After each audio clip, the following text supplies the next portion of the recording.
Kentucky Senator Rand Paul says he will not get the coronavirus vaccine. Senator Paul says he has natural immunity. Tonight, Victor Puente is comparing that to immunity post-vaccine.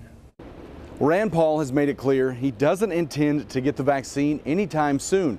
Medical experts tell us people who have had COVID do have some protection. They say that vaccine is still a good idea.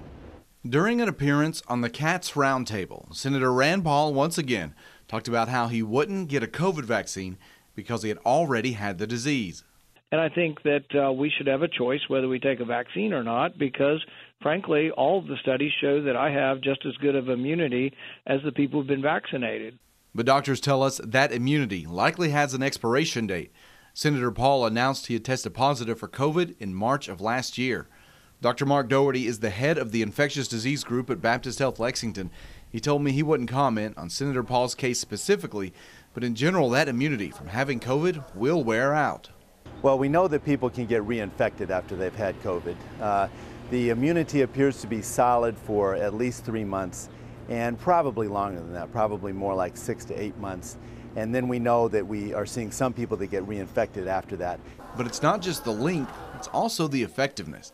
Dr. Doherty told me people who have received the COVID vaccine have higher antibodies than those who were infected. He also said while the natural immunity appeared to be effective at stopping the UK variant, it doesn't stop others like the Brazil and South African variants. All the patients that I see that haven't been vaccinated and get severe COVID really regret it. They really wish they had taken the vaccine. Dr. Doherty told me another thing he wanted to stress was that for people who do get COVID, start being proactive when it comes to your health. He said you should get an oxygen monitor and look into monoclonal antibodies as soon as possible. He said they're seeing much better outcomes when people are taking early steps. In Lexington, Victor Puente, Fox 56 10 o'clock news. Dr. Doherty says research suggests vaccinated people also have less of a chance of infecting others if they do end up getting COVID.